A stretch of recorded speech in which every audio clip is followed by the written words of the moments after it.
You're waiting for a dip in a system that has no floor.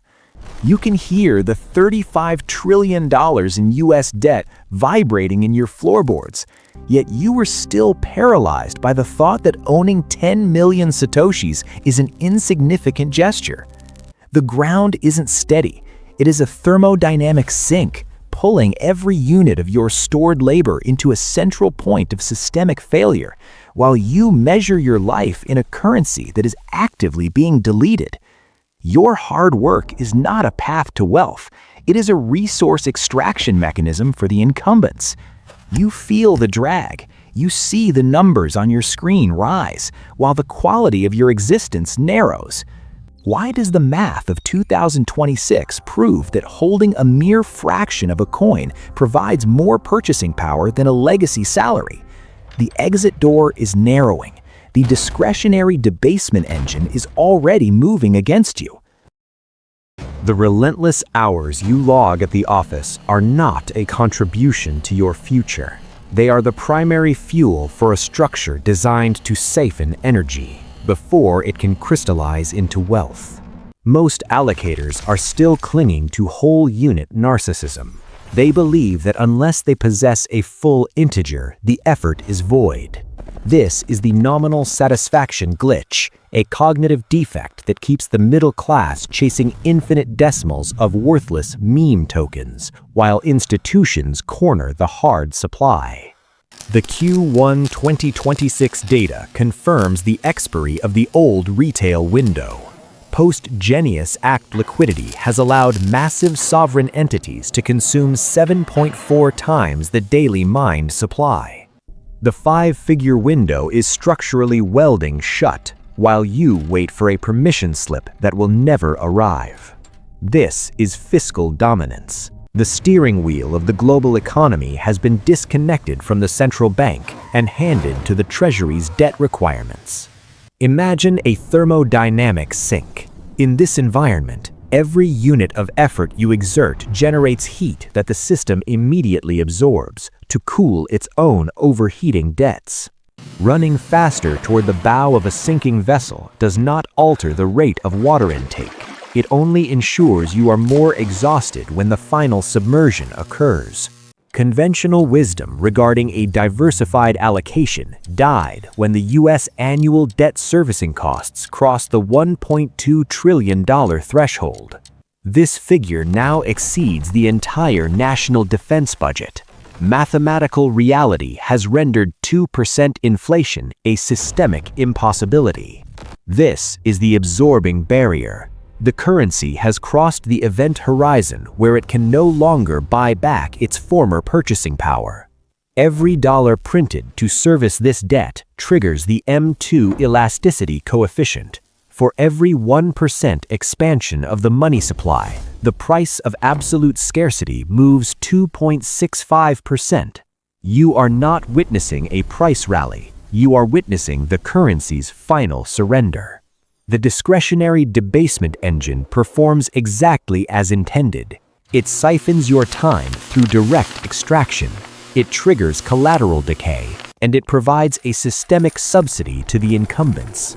While you are distracted by synthetic float expansion, the Wall Street game of selling paper promises to suppress the real price, the liquid float is being siphoned. Your output is their input. The effort you spend trying to save in a failing unit only accelerates the machine's terminal velocity.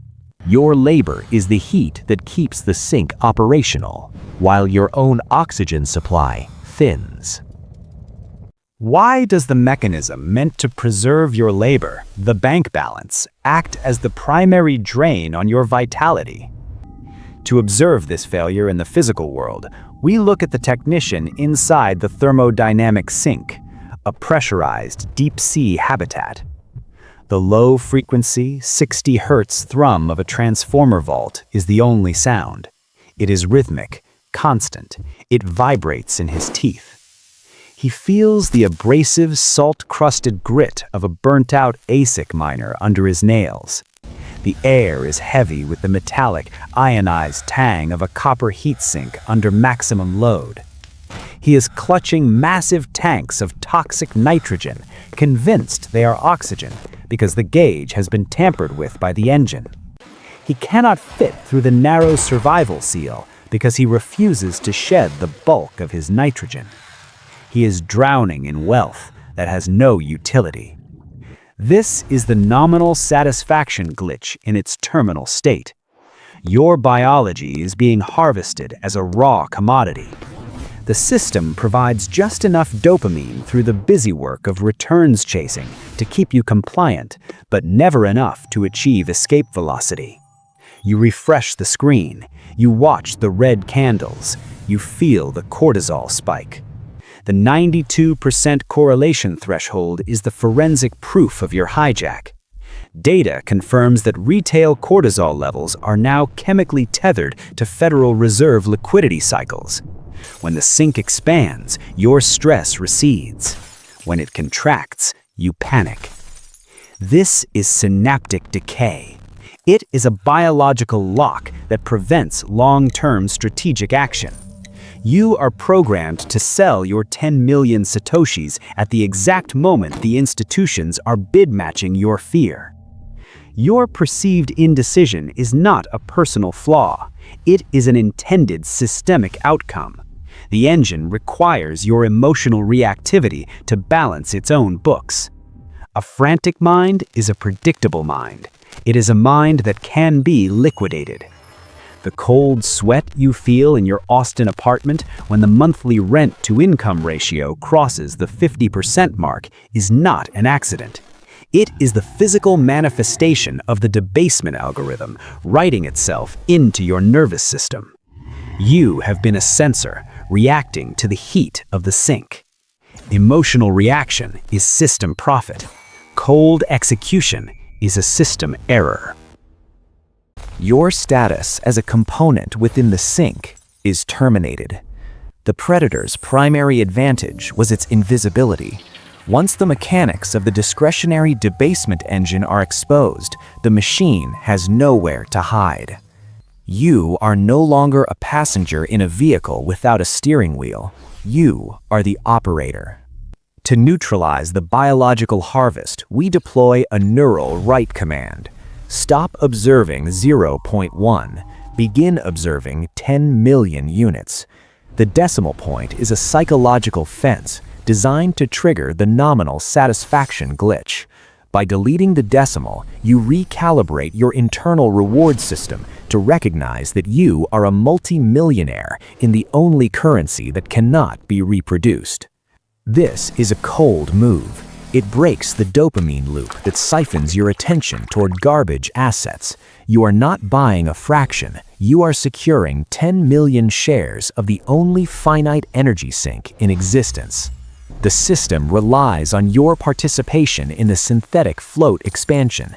It needs your coins sitting on an exchange where they can be used as paper claims to suppress the price.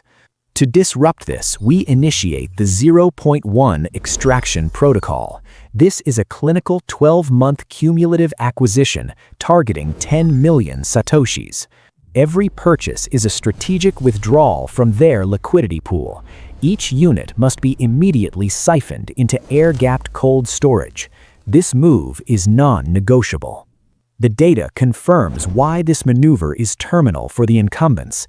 The 74% HODL rate is a forensic reality. 14.7 million units are currently held by entities with zero history of selling. The liquid float is a vanishing resource. As 60 million global millionaires begin to realize that they cannot even own 0.25 units each, the price discovery will be absolute. Your extraction protocol ensures you are not fighting for the crumbs they leave behind. You are cornering the supply before the gate welds shut. The $35 trillion in debt is not your burden. It is your tailwind. This is the elasticity pivot.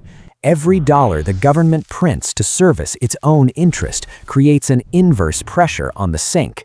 We utilize the M2 elasticity coefficient to our advantage. While the median earner in San Francisco watches their purchasing power evaporate, the scarcity architect uses that same debasement as propulsion.